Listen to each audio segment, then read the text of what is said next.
Welcome to the Northern Badger Wrestling Classic. I'm Kevin Black for BadgerStateWrestling.com, brought to you by Wisconsin National Guard, along with Jake Filkins. We're at 120-pound championship finals. Brady Webb from Spring Valley Elmwood and Jack Pearce from Ashland. Both wrestlers are seniors. Jack Pearce is 21-0 coming into the tournament, and Brady Webb is 14-1. And both wrestlers were state runner-up last year. Brady Webb in Division III at 112 pounds, and Pearce at 119 pounds in Division II. They were both second place at state, and Brady Webb also second place at state as a sophomore.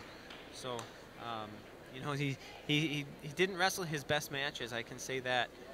You know, knowing Brady well, he didn't wrestle his best matches in those state finals, and he's looking for a little redemption. Jack Pearce, he wrestled one of our state's top wrestlers with Hunter Weber state tournament last year, and gave Hunter Weber a little scare, put him on his back, but Weber was just too much for him to handle, and Pearce was third at state as a sophomore. So these two wrestlers, highly accomplished wrestlers, both ranked #1 in the state right now, at 120 in their respective divisions, and Brady Webb, wrestling for Spring Valley Elmwood, has a little bit of the team race in the picture here as well. Their team was in the lead here before the 113-pound match, but now they're trailing to Neilsville. Both wrestlers are clearly very physical wrestlers, a lot of head battling and pounding, and we saw earlier headgear flying off. So both wrestlers appear to be very strong and battling for position here in the collar tie. Yeah, well, I did a camp in Ashland, I would say 10 years ago. Nice little flashy move there. Yeah, Jack Pearce was he was just a little guy, and his dad was one of the coaches, and his family, you know, brought us over to their house and all that kind of stuff. But Jack was just a scrappy little guy. Wow, nice duck under. Nice you got to keep wrestling though against Pearce right here. It's not a takedown, and Pearce is still scrambling. Oh, good time is up. There. Webb wasn't able to get his hips up.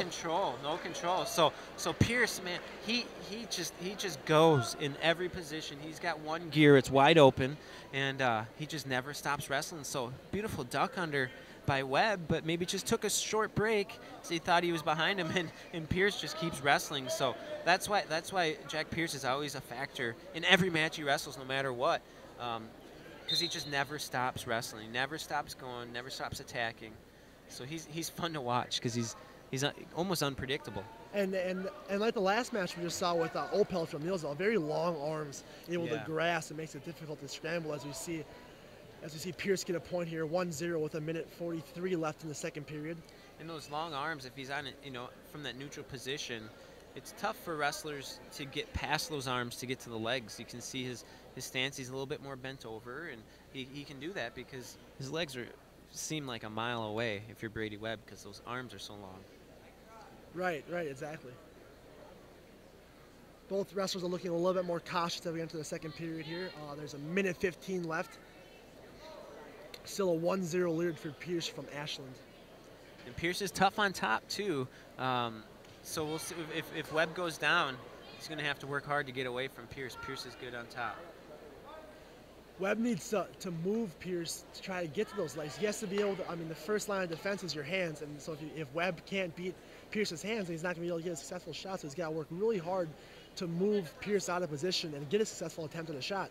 Exactly. You know, sometimes I think that some of the motion that happens for a wrestler like Webb right now is almost wasted motion, wasted energy, because he's not moving Pearce. Pearce is content with hand fighting, being in good position, and Webb is looking for attacks, but he's moving himself, but he's not moving Pearce. So sometimes that's wasted energy. If you're going to be moving, you need to move your partner or your opponent as well. So. Yeah, exactly. I've been a strong believer that a good shot comes from a great setup. Everybody thinks, oh, he hit a great shot. Well, actually, in all reality, it was a setup that allowed him to have such an easy-looking, flawless shot. Yeah, exactly.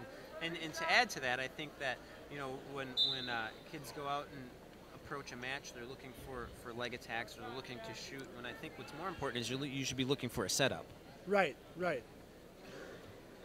because your shot is not going to change. You're still going to shoot the same high crouch or the same signal. What's going to vary is the type of set that you need to use effectively on the type of wrestler, the way that your opponent wrestles. Yeah.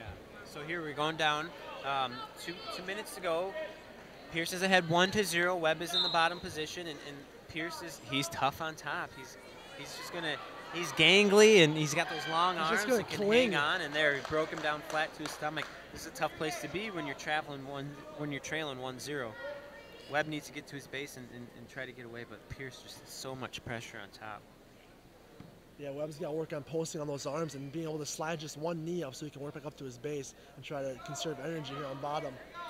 Yeah, minute and a half. You know, this is an interesting choice to go down. Obviously, with a 1-0 score, the mat strategy would put you in a situation to pick down and get your escape to tie it up. But there's no guarantee that you're going to get away from Jack Pearce. So this is quite an interesting position to be in.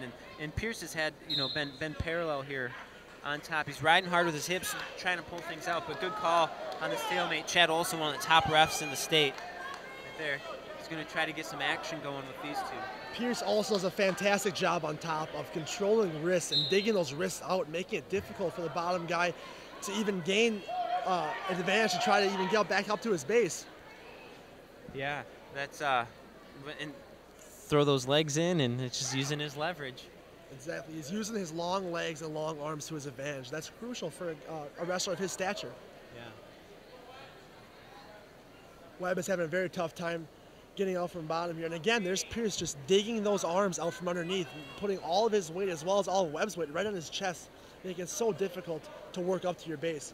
Yeah, so you know, one thing that I question with the new rule is, as I'm just watching this, I'm learning how these rules are applied too. But you can see when Pearce is on top, he puts both legs in, but he crosses his legs in a scissors position. So technically, he is scissoring the body, and I guess I don't know for sure how that's going to be called throughout the year. And you know, the way that I interpret the rule is that that's a scissors. So he called some injury time here.